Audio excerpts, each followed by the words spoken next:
Hello, everyone, and welcome to the Football Fignuts podcast. It's season 7, episode 3, and if you're keeping track, that's 278 episodes.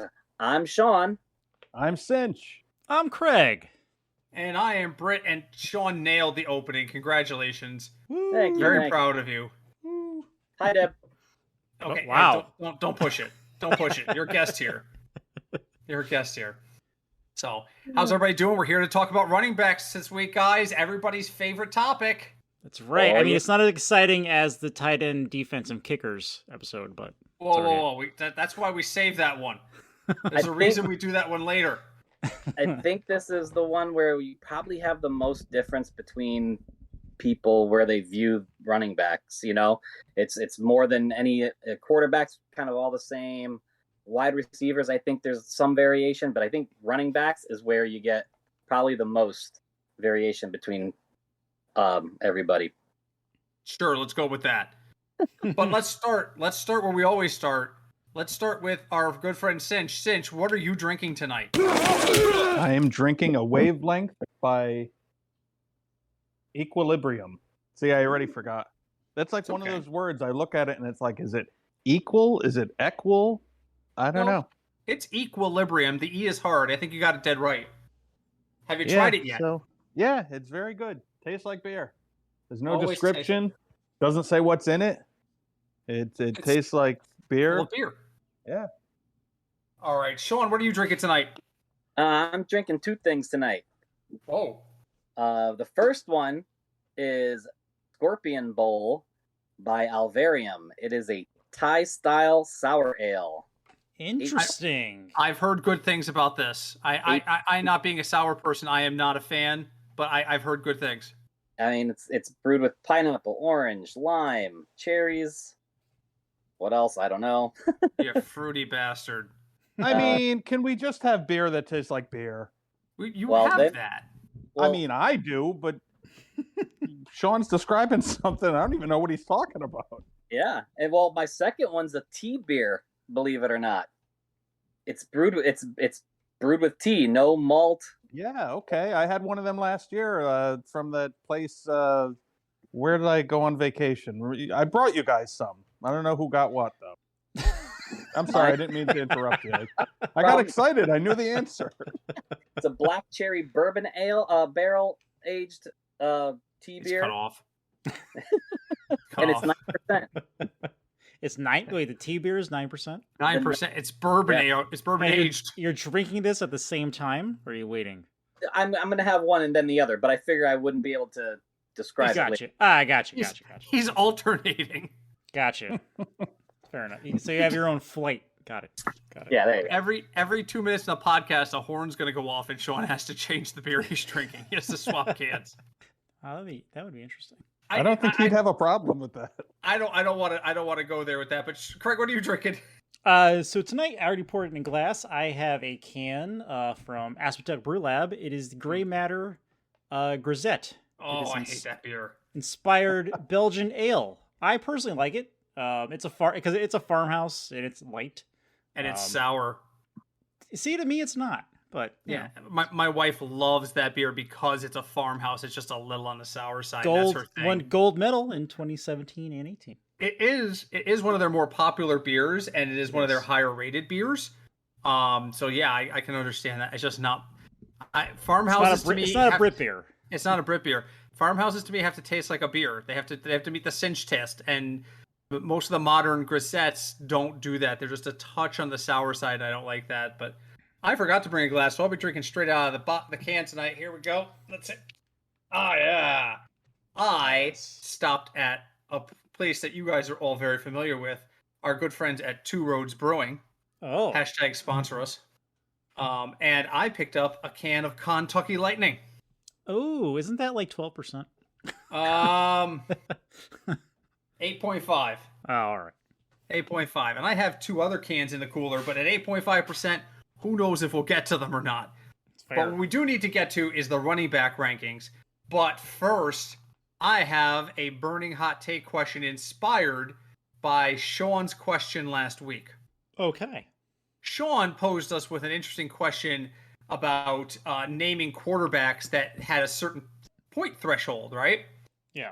I'm taking a different direction, but I have in front of me some advanced statistics, courtesy of our friends at Fantasy Points, who are making these statistics available currently for free at their site, fantasypoints.com. I have in front of me, from 2022, this past season, the percentage of carries for a running back inside of the 5-yard line. So think about it. If touchdowns matter to you, you want a guy that touches the ball a lot inside the 5, right? Right. I know the answer. Okay. I have Yes. the list. The answer is yes. Does anybody disagree with Cinch there? Because I'm kind of with him on this. No. I have the list percentage-wise of rushing attempts inside the 5. Last season, there were 4 running backs that got at least 80% of the touches inside of the 5 for their team if the team rushed. Can you tell me one of the 4 guys that was heavily used inside the 5? Does anybody want to just jump in and guess one? Me. I'm going to go. All right, go for it first. Austin Eckler. Austin Eckler is incorrect. Austin Eckler this is game not sucks. not even in the top 10. That's drinking kind my of beer. shocking. One of your favorite running backs, Perrine. Okay, so hold on. Austin Eckler had 55% of the touches, so that I just found him. He was actually 19th on the list. Who'd you have, Craig? Perrine. Samaj Perrine is not on this list. Oh. See, I told you this game sucks. Ready? Yeah, I don't even see him. He's outside the top 20. Sean, what have you got? Damian Harris. No, Damian Harris is not on this list. Wow, this is way harder than I thought it was going to be. All right, wait. Also I not inside know. the top 20. know. It's back to you. So it's your turn. Go, you got. I've got this because last week was so bear-oriented. This has got to be Chiefs-oriented. It's So not. is it? It's not Pachenko? No. Oh, this game. No, but about- that is clever thinking. Craig is up. You're You're going to get 3 guesses, by the way. After 3, you're just, what's you're his done. name? The Patriots guy, Stevenson. Ramondre. Ramondre Not is him. number 14 on this list. He carried 60% of all touches inside of the 5. Sean, what do you got? Sean's well, scared. I gotta go with the. Oh my god. The name. The pressure of a name. Derrick Henry. Derrick Henry is actually 5th on this list, just outside the top 4. He touched the ball 75% of all carries inside the 5. So that's strike 2. Cinch, you have one more guess. And if you guess right, it doesn't cost you a guess. Well, that's good. How about Pollard? And you strike out. Pollard is not in the top 20. Yeah, this game. This is actually way harder than I thought it was going to be. Craig, what do you got? Last chance. Let's see. Let's go with Nick Chubb. Nick Chubb is 12th on this list at 60%, so Craig strikes out. Damn. Sean, you are the last hope for anyone getting one of these right. All right. Josh Jacobs. Josh Jacobs is number 3 on this list. 85.7% of all carries inside the 5 for Las Vegas last year, he touched. Wow. That is absolutely correct. So I you guess have another, Sean keeps shot. going. Yep.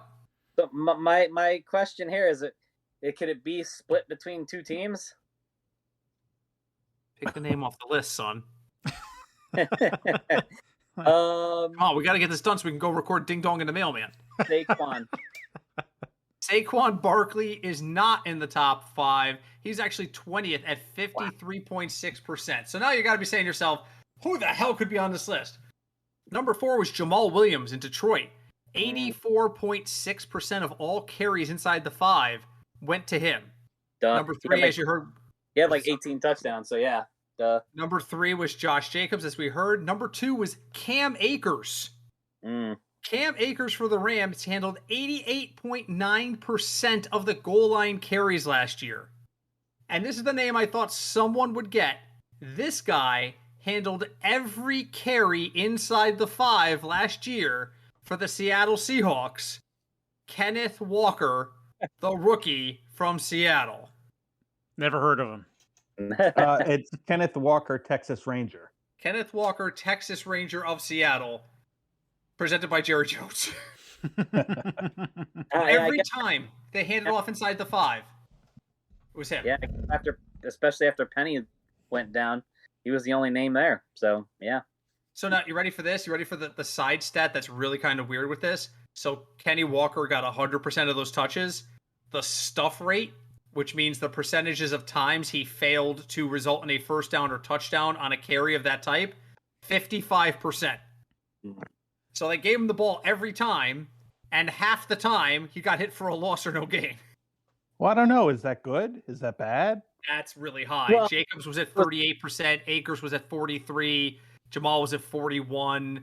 Actually, he's the only guy in the top 20 with a higher stuff rate of higher than 50%. I mean, if they gave it to him at the 5 or at the 4, he could have gotten 2 yards, 1 yard, 3 yards, and not made it in. I'm sorry. To redefine stuff percentage, has to be less than 3 yards on any down. Okay. So he failed to gain 3 yards on first and goal from the 5. Okay. So, all right. So that was a terrible game. I'll look forward to finding ones for wide receivers for us next week. I think that's the kind of thing that it could be really useful, but you could also get lost in it because you could find stats to make anything make sense. Oh, sure. Let me see. I'll find something. Here we go. I gotta get it up here. Let's see. Missed tackles forced per attempt. Oh, you know what? I know who was last in the league at that. I don't know how I know, but I know. Joe Mixon was last in the league. No. Well, he wasn't. But I wouldn't be shocked. I heard it today. That he was last in the league in missed tackles per attempt? Yes. That's all right. I could be wrong. I mean, I don't know. I mean, he might be the lowest as in terms of like starters, because I'll just tell you right now, and here he is. I'm going to put this name out there, so you all have to go draft him now. The highest missed tackles forced per attempt was Demetric Felton of the Cleveland Browns, because he had 1 carry and he made 1 guy miss. Huh. So there it is. So he's 1 for 1, which is a perfect 100%. So yeah, there you go. So when are we going to start recording the podcast? We got 12 minutes ago. So, all right, let's move on to the rankings. We have so much to discuss here with the rankings. So for those of you who were not here last week or only turned in for the running backs, what we do is we ask all 4 of the contributors to rank as many running backs as they wish. We then take that and average the ranking into what we call the composite score. The number 1 on our list last week was Patrick Mahomes, and he was a consensus number 1. This week is not a consensus number 1. One of our contributors had this guy at number 3. Which one? Find out during the roundtables. But our number 1 on the consensus is Christian McCaffrey. All but one of us had him at number 1. Number 2 is Austin Eckler. We all had Austin Eckler at number 2. That's going to be no drama when we talk about Austin Eckler. We all had him as number 2. Number 3, because we rank these guys a little ways back, is Saquon Barkley. As we all know, we're going to talk about in a minute. Barkley is threatening to hold out. Number 4 is Derrick Henry, and number 5 is Bijan Robinson. Is it Bijan? Is it Bijan? I don't know. Bijan, like Dijon, like the mustard. One of my coworkers the other day said to me, "What's Dijonnaise?" And I went, "Really? Dijon mustard and mayonnaise. It's in the name. It's Dijonnaise." Didn't say that to them, but I was like, okay, that's a little weird. You said, "Oh my God, you're so stupid." Yeah, Jesus, what's wrong with That's you? what I would have said. I can't even talk to you anymore. I gotta leave. No, it's a nice person. I thought they saw the name. I think they figured that's what it was, but they were kind of like, it can't be that simple, right? No one would mix Dijon mustard with mayonnaise. What a freaking weird combo. So anyway, so McCaffrey, Eckler, Barkley, Henry, and Robinson. Obviously, most of us ranked McCaffrey at 1. Everyone ranked Eckler at 2. But the question I want to pose to the group is, do you have any regrets about Saquon Barkley? Would you move him further down than you had him now that we know what we know? Because this was all registered in advance of the kind of fallout of their contract negotiations going nowhere. Let's start with Cinch there. And don't have to reveal where you had him, but just thinking in your head where you had him, are you moving him down now that he could potentially hold out? I would keep him right where he is because I don't think any running back right now, with the state of the NFL and the decline of importance of running backs, I don't think any of them could be that dumb to not sign when the time comes. I think he'll come back to the Giants 2 weeks into camp, 3 weeks into camp, and I think he'll play as much as he would normally have played. Okay. Craig? I don't think so, only because it actually might make me put him lower, because he actually said, it looks like he said, holding out might be the way to prove your worth. That's not an exact quote, but that's, what he meant. So who knows if he's even going to play this year? Is it worth the risk? To me, nah, I don't know. I don't think so. Before I throw it to Sean, let me just point out that if not actually playing the game increases your worth, then I'm worth more than the Powerball tonight. Because I've never run a single goddamn down in the NFL, so I must be fucking priceless. Sean, Saquon, you okay with him at 3, or are you moving him down? I mean, I agree with Cinch. I don't think there's any way that. Just look at the past. Le'Veon Bell, yeah, he got paid afterward, but he was a shell of himself. Yeah, but people don't look at history.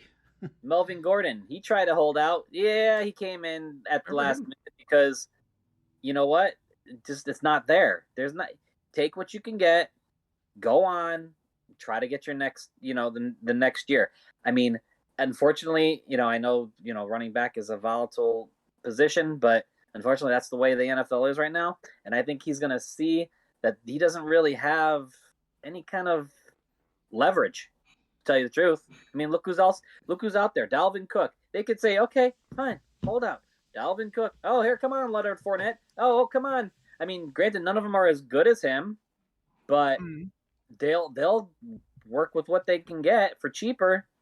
I just want to point out that hold on, take what you can get, and move on to next year was exactly what my wife said to me during our wedding. So just put it was in the wedding vows, just so you know. So to say, yeah, I mean, it's gonna make me not want to pick him.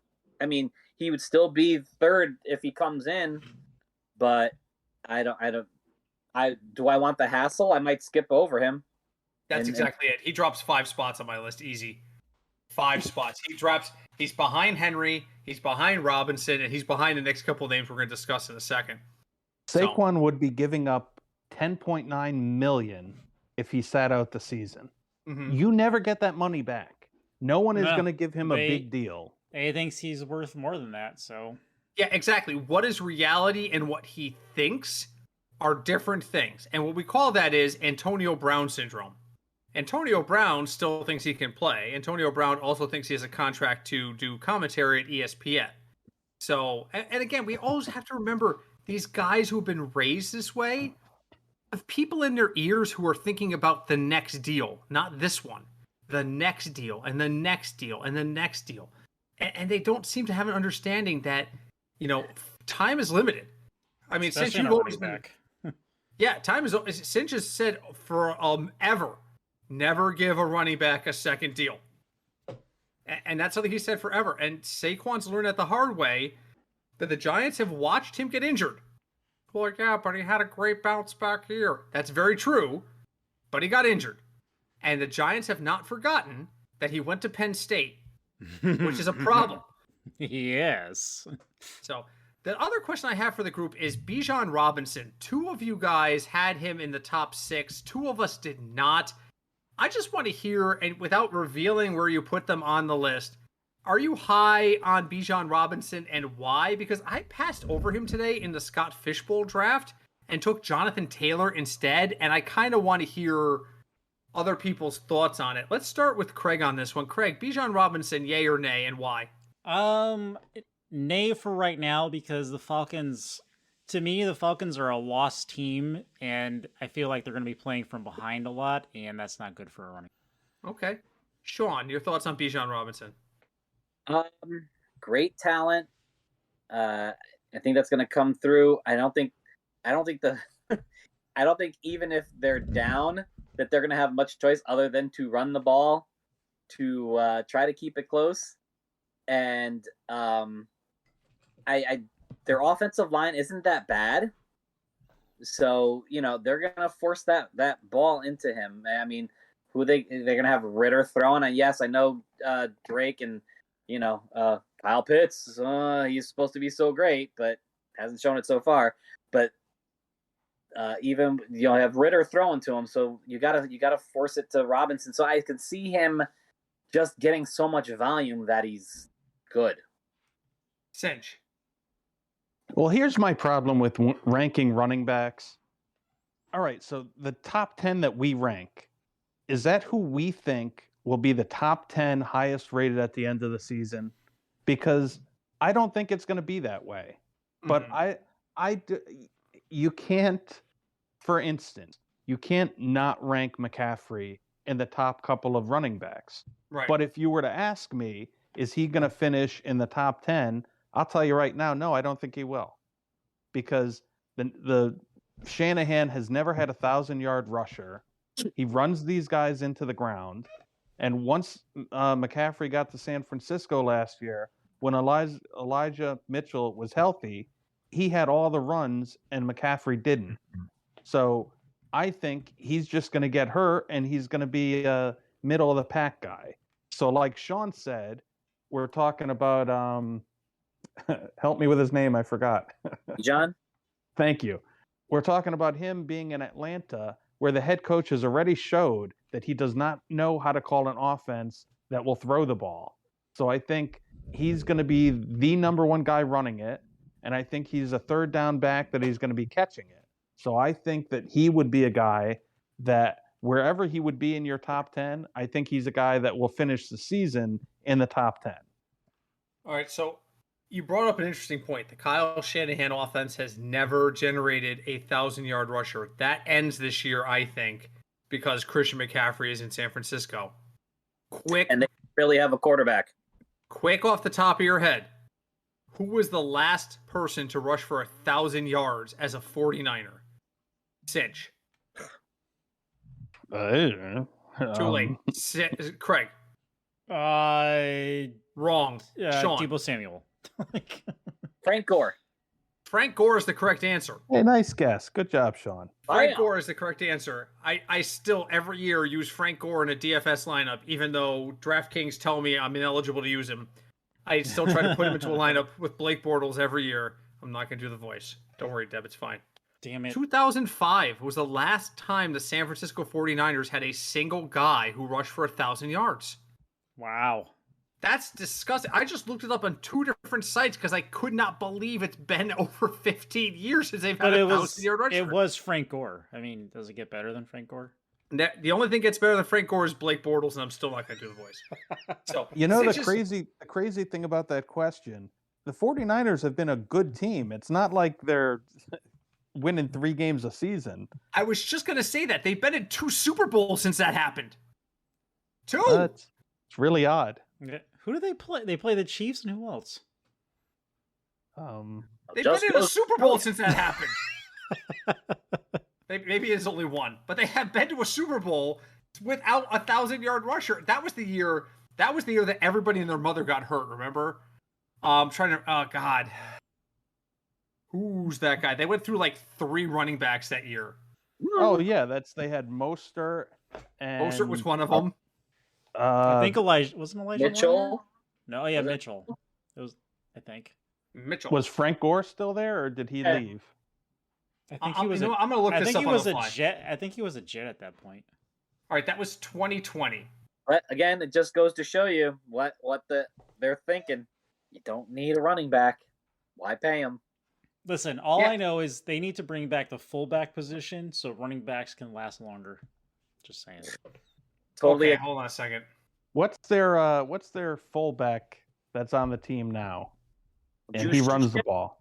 Jusisic, something like what Sean said. There you go. That's a football name. That is a pure 100% football name. Use check. Here we go. I'm trying to find a list of their by stats and teams. I'm going to Pro Football Reference now. Trying to find this. Why is this hard to find? I can find a list of people who are on the roster, but it doesn't tell me who played. Why is this hard? Right. So the next one's on our running back list. Yeah, you know what? Let's go there and I'll look this up.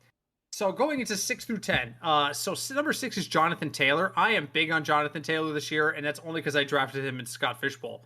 Number 7 is Josh Jacobs, another holdout candidate, but we didn't know that at the time.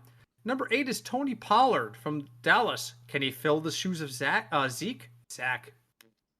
Wow, 8.5%. Holdout, even though he didn't get a contract. But he signed. He signed 1 year. Yeah. He signed his tag, yep. Yep. Nick Chubb comes in at number 9, and number 10 is our good personal friend, Ramondre Stevenson. So my question, and I'm going to encourage debate on this, Taylor, Jacobs, Pollard, Chubb. You don't want to spend up for one of the big guys, or you got a big guy in round 1. Who are you targeting in round 2? I don't remember where we are in starting. So, Sean, who you got? Yeah, this one's easy for me. I have questions about Taylor just because of the, rookie quarterback. When they were stacking the box last year, he didn't do well. He got hurt, and they were like, oh, this guy's, he's great. He's young. He's not injury prone. I drafted him number 1 last year, and what happens? He gets hurt. So the next guy I'm going to kill off, I guess, is Nick Chubb. He's the guy that I want. So Sean says Nick Chubb. Cinch. Let me run the list down. It's Taylor, Jacobs, Pollard, Chubb, or Stevenson. Well, I'll take Stevenson, not only because he's a Patriot and I'm a Patriot fan, but all of his numbers, everything that he did well last year, everything that you look up and you see right now, just keep in mind that his offensive coordinator was a defensive coordinator last year. Mm-hmm. Patricia. So wait. I mean, everything's got to be better with an offensive coordinator calling the plays. So wait, you're not worried about the new rumor or the Vegas odds now that Dalvin Cook's going to be a Patriot? I'm not worried because he's not going to be a Patriot. Which is going to the Patriots actually worked out 2 people today. Was it Fournette and somebody else? It was Fournette and someone. I don't know who the other person is. I'm drawing a blank. I just read it right before I'll we take came someone. Fournette or someone. So, all right. So that was Cinch. Craig, your thoughts? Well, my first option would be Jacobs if he winds up playing. If not, because I've been a Tony Pollard truther last 2 or 3 seasons, so I would probably go with season 3. This is season 3 of Craig sitting there going, "Stop drafting Zeke. Tony Pollard is where it's at." So yeah, but it really depends on what Jacobs does because he hasn't signed and there's a chance he doesn't play this year. So yeah, this is a very tight competition for me. I actually like Nick Chubb better than everybody here, but I couldn't get him, so I went with Jonathan Taylor. If Jacobs plays, he's going to be impactful. I'm not confident he's going to play. If Pollard can stay healthy and a pass-first offense, it's going to be good. I will never, ever in my life trust another New England running back. Ever. As long as Bill Belichick is there. Which, as a quick aside, we won't discuss it. Sorry, go ahead. I just heard a voice from the beyond. Speak to me, Spirit. I said the last Patriot one you could trust was Corey Dillon. I knew you were going to say that. Corey Dillon. I knew it. You know what? James leaving. White was a solid fantasy running back. Yeah, solid, but I didn't trust him. Well, that's their offense. That's it. I'm deleting this podcast. That's it. Listen, when I go on vacation, I'm handing the keys to Corey Dillon. I'm not handing the keys to James White. Just saying that. Feed my cat. I come back, James White, my cat's dead. Corey Dillon keeps my cat alive. So wow, that's harsh. I'm just telling you how I feel on this. Why do you think James White would kill your cat? I'm just telling you, Corey Dillon's heart is in my cat's health. James White's is not. By the way, I did find the 2020 rushing yards for San Francisco. San Francisco had significant contributions from Jeff Wilson, Raheem Mostert, Jerick McKinnon, and JaMychal Hasty. Yeah. Wow. Right about him. The best of the best. Everyone got hurt. No one played more than 12 games. Literally everyone in San Francisco got hurt last year. Well, this is 2020. Oh, this is the year that the Chiefs they lost to the Chiefs. I'm sorry, Jerick McKinnon was available for all 16 games, but he only appeared in like 7 because he was like 4th down on the list. And okay. So yeah, all right, so by the way, was in the top 10 week 10 through 17 of average points per week for running backs last year. Jerick McKinnon, number 7, I think he was. Okay. Was he? He wasn't a Chief last year, was he? Yes. Yeah, he Jerick McKinnon. was. Weeks 7 through 10. That was when we had. When we had the 10, Say it again, Spirit. 10 through 17. Okay, that was when Pacheco was starting to emerge. 16.9 points per week PPR. Yeah, but that's because we throw to him all the goddamn... Every week, it's 5 yards rushing and 8 catches for 70 yards. That's every week for Jerick McKinnon on the Chiefs. Hey. I'm not saying it's bad. I'm just saying it's predictable. It's not... They use him as a, extra receiver, but the Chiefs use everybody as an extra receiver, so... All right, I want to talk about number 11 by himself, because number 11 is our... Let me jump in real quick before we move past this group. Go ahead.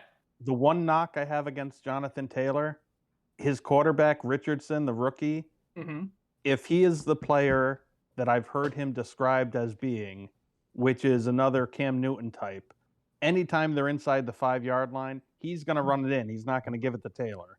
So I think Taylor could take a hit in touchdowns if the quarterback's running it in. See, I don't think that the coaching staff is going to trust him to do that, and I also don't think the coaching staff is going to tolerate if he decides to start calling audibles on runs inside the 5. So I think you're right. That's his history. I think we're going to see a little less of it this year. If that's the case, the Colts are in trouble, because if he's out there to throw the ball, they're not going to win. I don't think they're out there to throw the ball. That's why I think Jonathan Taylor is going to be a valuable asset. My concern with Taylor isn't the quarterback; it's his health. He's got to stay on the field, and that's my primary. He's top 3. If I'm confident he's healthy, he's top 3. But he's not. I'm not confident he's healthy, so he's not. All right, number 11, we have Joe Mixon. Joe Mixon was on this list in the top 4 last year.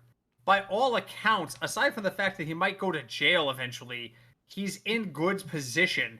Why do we have him ranked so low? We have him at 11 overall, and we're all relatively close in our rankings on this one. I want to start with Cinch. What is your concern with Joe Mixon? Are you off the train? I've never been on that train, and I've laughed at you guys for being on the train. Oh, it's lovely, though, the sights. My question is, was Joe Mixon ever good in the NFL?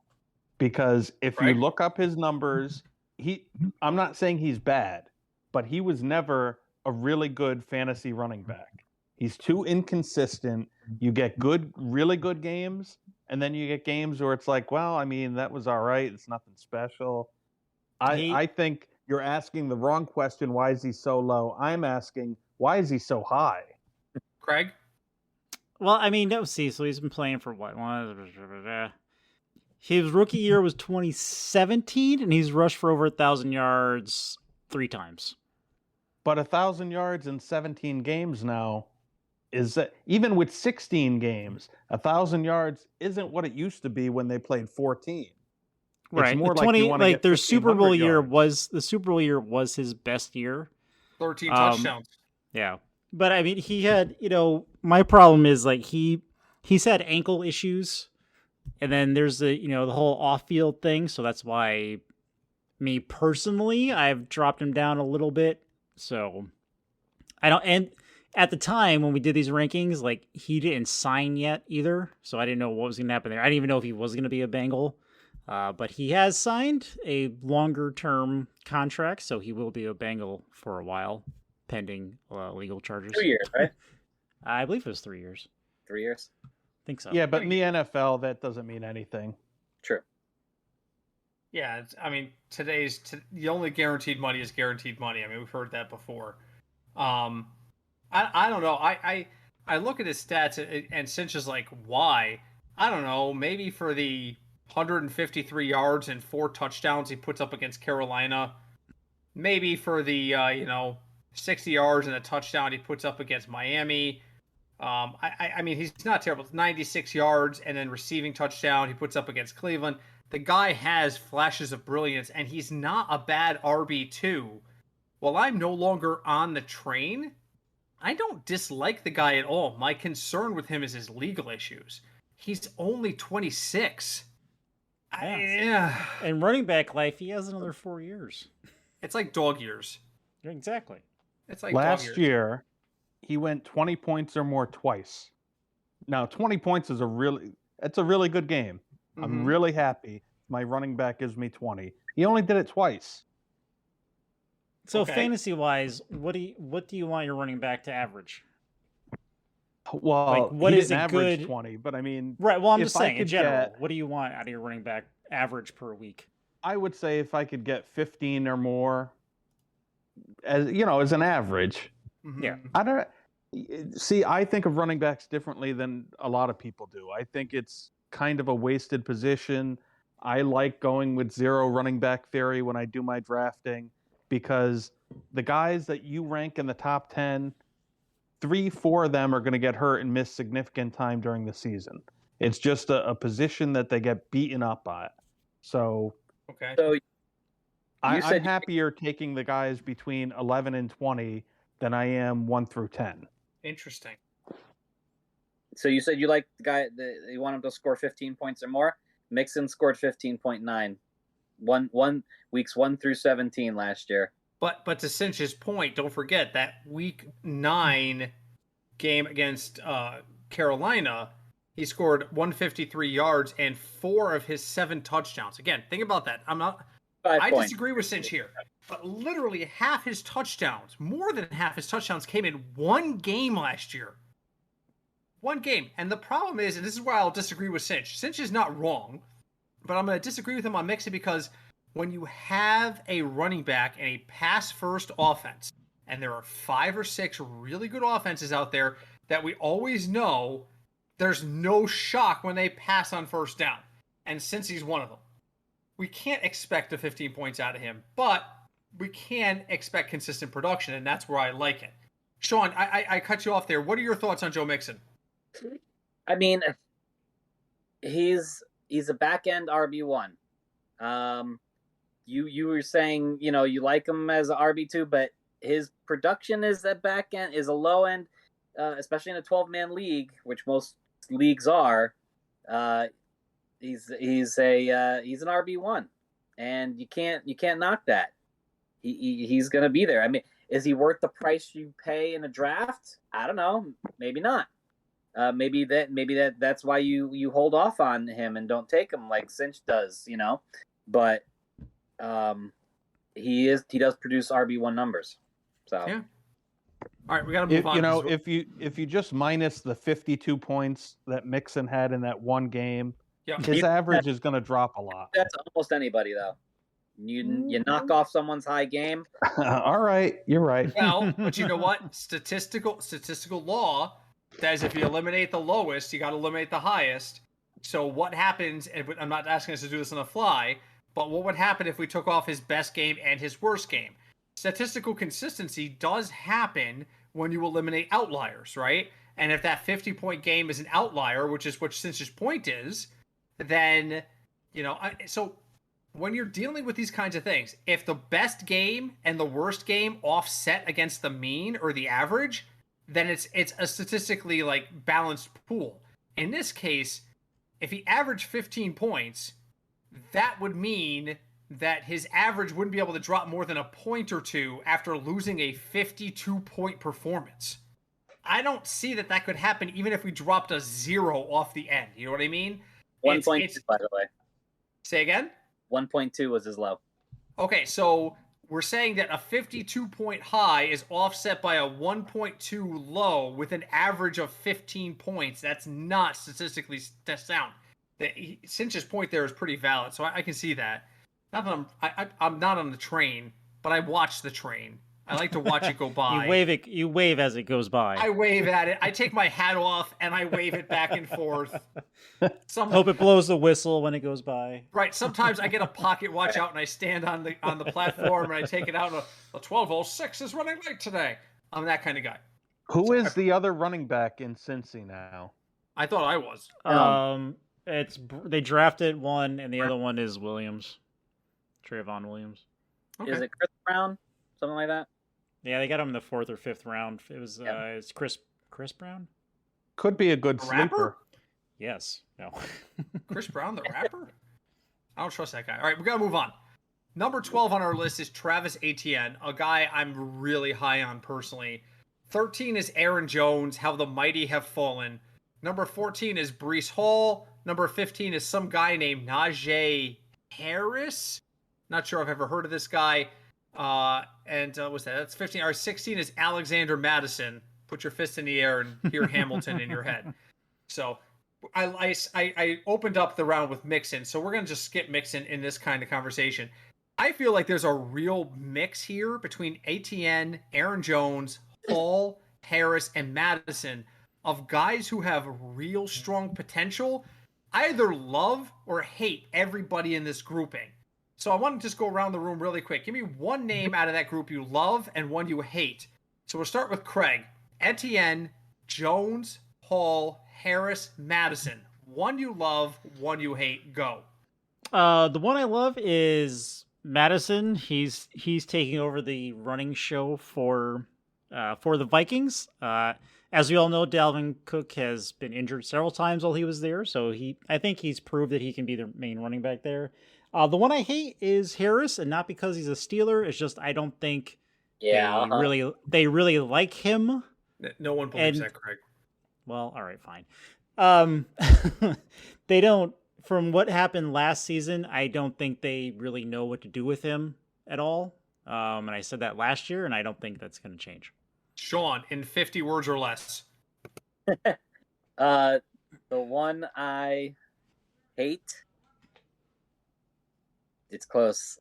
I hate Aaron Jones. I've had him for years in our keeper league because he's so good, but then he's so bad. The Packers don't like him either. He's so inconsistent. It's 1 week it's 30, next week it's 5. So it's like Joe Mixon.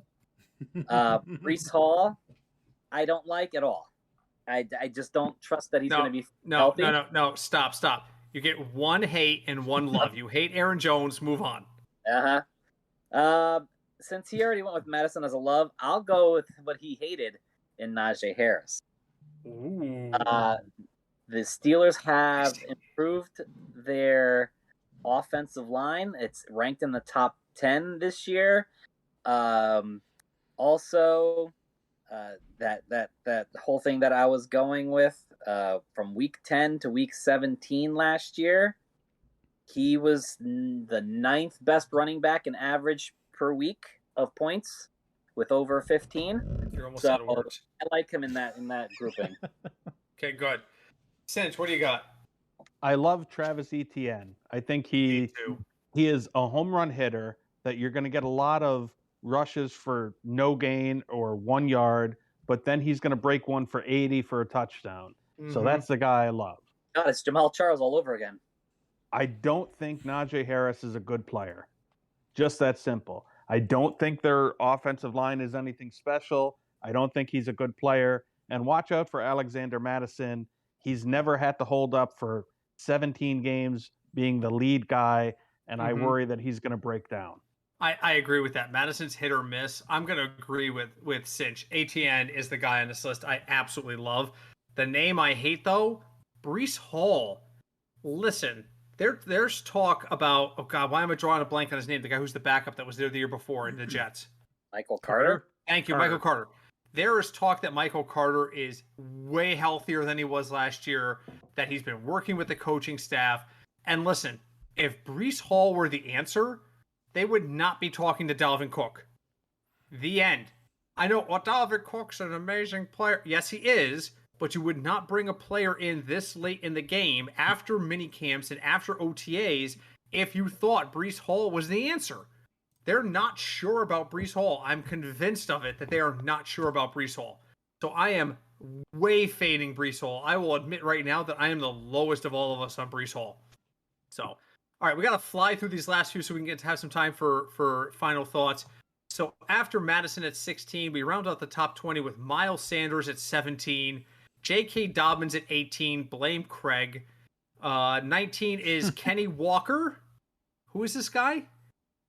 He's the rookie from last year. He's the rookie from Seattle. Oh, that's right, Texas Ranger. And he's number 19. Number 20 is Damian Pierce. Rounding out our top 25, we have Jahmyr Gibbs, James Conner, who I wasn't even sure was still in the league. 23 is Dalvin Cook. 24 is David Montgomery, who's an old personal friend of mine, and 25 is Rashad White. So that rounds out our top 25 for our rankings, which leaves us just enough time to yell at each other about running backs for our final thoughts. Let's go right around the horn and start with Cinch. What is your final thought on running backs for this year? My final thought is this. Like I said, I'm not the guy drafting McCaffrey with my first pick or whoever in the first round. I usually let that go, and I'll take my first running back maybe in round 5. The thought that I have is I like to get the guy who the offense is throwing the ball to him. So I think Jahmyr Gibbs is a good player for that. Check out his ADP for the draft that you're in. But he seems to be a guy that they want to throw it to often. So that's how I look at the running back position. Excellent. Craig, final thoughts on running backs. Final thoughts on running backs. I agree with Cinch. Excuse me. The NFL is changing, and it's not really running back heavy as much anymore. So I, again, probably look at receivers first, especially if you're getting PPR points. Great. Sean. I agree mostly with them, but I'm kind of the almost running back zero theory, where it's one really good running back and then you can wait on them for a long while. So that's the way I would go. And always check out like the offensive line, like how they're, what they're expected to do, what they're ranked, because that will definitely help out with trying to decide between some guys like Detroit, Minnesota, Denver, and Green Bay really have easy schedules and good offensive lines this year. And to Cinch's point, you want to hear something funny? I'm in a Scott Fishbowl mirror draft. Me too. Jahmyr Gibbs just went. And Jahmyr Gibbs went ahead of Bryce Hall and Najee Harris and Travis Etienne. That's a mistake. There are people out there who are absolutely online with Cinch there. Yeah, actually, and mine too. He went before Hall, Harris, and Walker, and Etienne. Yeah, all those people. Overdrafting rookies is a mistake, I'm telling you. It's a best ball, though. It's overdrafting. Wow, Sean with the harsh words. Did you hear that, Joe Rod 8? Sean just said you drafted like a fool. Montgomery, a lot bigger role than what some people think. You're done, Joe Rod 8. Sean has ended your season.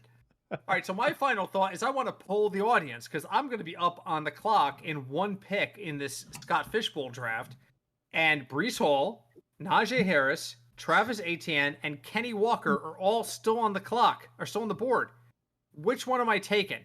Hall, Harris, Etienne, or Walker? I think I know the answer to this question already, but Cinch. Etienne. Craig. Walker. Sean. Not Hall. Oh, Jesus. Everybody else gives a one-word answer. You know what? I'm going to make your life difficult. Harris. Oh, wow. What a jerk. I'm going to take Etienne if he's there. Of course you are. I already knew that. If you knew it, why did you why'd you poke the bear? Don't poke the producer. But what you should poke is the button that leaves us a review. Whatever podcast directory you found us on, go and leave us a review. It's a tremendous help to us. I want to thank our contributors, Sean and Cinch.